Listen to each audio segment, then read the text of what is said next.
Hey you guys, this is Rafael from Shiloh Relics.com. This is the third time I've started this because evidently the words won't come out right today. So I'm going to try it again. I hope you guys are doing well. Greetings from Tennessee. It is a great day here. Any day I'm sitting up and taking nourishment like my granddad said, it's a good day. I'm very thankful. Got to have lunch yesterday with my mom and dad. They will be 81 very shortly, and very thankful. Any day I get a chance to see them is, hell, that's a good day in my book. So if your parents are around, give them a call, tell them you love them. If you don't particularly like them, give them a call, just say hey. Some people don't like them. I'm fortunate. I love mine. I've got the best ones in all the world. Sorry, I usually put that at the end, but parents ought to come first sometimes. Today we're going to talk about an area of collecting that I've always thought was really interesting. And if you like variation, this one's for you.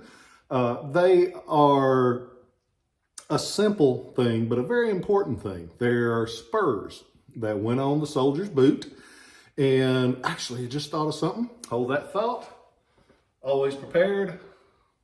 Just happened to have one. Forgot I had one. They go on the soldier's boot, slide onto the back, strap on, usually with leather going around. Some of them actually nail onto the boot. Some of them will actually, what they have call a box, which is a little indentation in the boot that a clip goes into. But that's something you'll have to look out, because there's a lot of areas of collecting of spurs, because there's a lot of variations. And that's one thing I like. While I got this one up, this is one of the fanciest ones that you'll see. It's like this. It's what's known as an eagle head spur. And most all of your spurs of that time are made of brass. They will be cast brass. And that's one thing you look for, because you got to be careful. They've reproduced this spur a lot. Most of the ones you see are reproductions. The reproductions are made from a wax cast. And you can go online and you can learn what the differences are on those. But you want to see the originals sand cast. And they have the body of the spur that looks like this, made like eagle's feathers and wings, comes down. It's beautiful. I mean, it's just so detailed. And these are actually made most of the time in multiple pieces, because when you're casting something that nice, if you're going to get that detail, you have to have multiple molds to get that detail correct. And in case part of it doesn't mess up, in case part of it messes up, you can interchange the ones that came out correctly. The neck is made like the neck of the eagle, like this. A lot of times a regular spur will be called a rooster neck, like this. But it has the eagle's head. It has the piece up here that spins. That's called the rowel. That's what actually strikes the animal to get it to move. And this one is beautiful, non-excavated. It's a single spur. Spurs generally sell better if they're in pairs, but a lot of times over the years, one of them got broke, one of them got lost, and so you have singles. I actually like singles better because they're easier to display and you can get more variety by not waiting your whole life trying to chase sets. And but that's a personal preference thing. That's why they make chocolate and they make vanilla. You can have whichever one you want. As for the basic man, that spur would have been expensive. That's the top of the line, one of the top of the line ones that you can get in the catalogs when you were looking through what all you could get. Now, the simple soldiers that didn't have pockets full of money, but they had a horse that still needed to get kicked, what did they do? They bought a simple spur. Again, cast brass.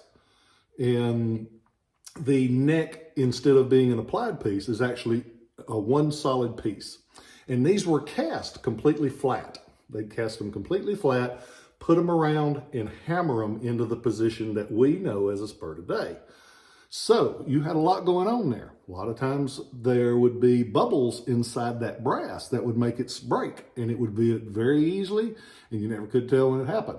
That's why you don't see perfect spurs that often that are excavated. Most of the really nice spurs that you see are non-excavated, meaning that the soldier took them home and they were handed down through the time.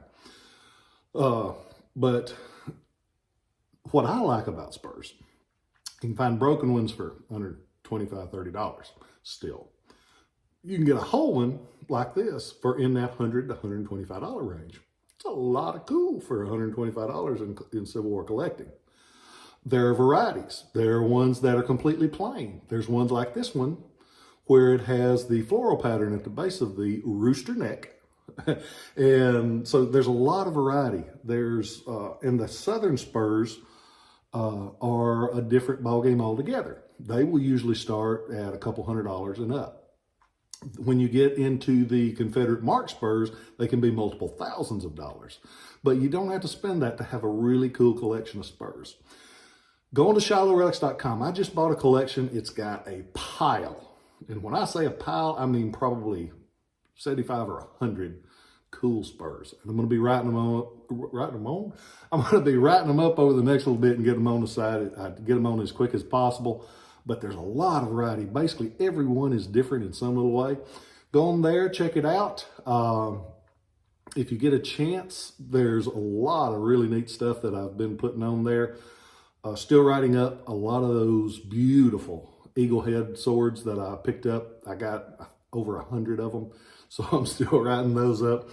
If you get a chance, like I said, call your mom, dad, tell them I said, hey, if they ain't around anymore, just keep a good thought about them and say hi.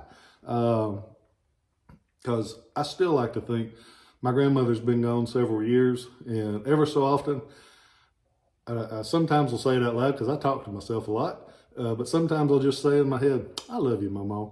And I like to think that she can hear that because they makes me feel better. And there's nothing the matter with talking to yourself. It's when you argue with yourself, you got to worry about it. I hope that you guys are doing well. Please look out after those people that are getting on up in age. When we went out to dinner the other day, it made me feel good. I walk in a place and it's a restaurant that I eat at a lot. It's Daybreak in Savannah, Tennessee. You get a chance, stop by there. Tell Mike, the owner, that it's a meat and three restaurant and it's good folks. They work hard. The food's great. But we walk in and I know most of the folks in there, but I had people hold the door for my mom and dad. I had people help me carry their plates to their table. Had people, and it's just cool that they didn't do it because I ain't nothing special. They did it because they are good people, and there are so many good people out there. You just don't hear about them. There are a lot of people, good people out there, and so be that good person. Open that door, hold it, say hi. Nothing else, just say hi. You can't see the smile with the face mask on, but tell them hello. It doesn't cost you a dime, and you could make a difference in somebody's life. I hope you guys are well. Thank you so much. We've got a lot of subscribers now, and business has been as busy as it's ever been, and I'm so thankful because you guys made it happen. I love you guys, and I'll catch you next time.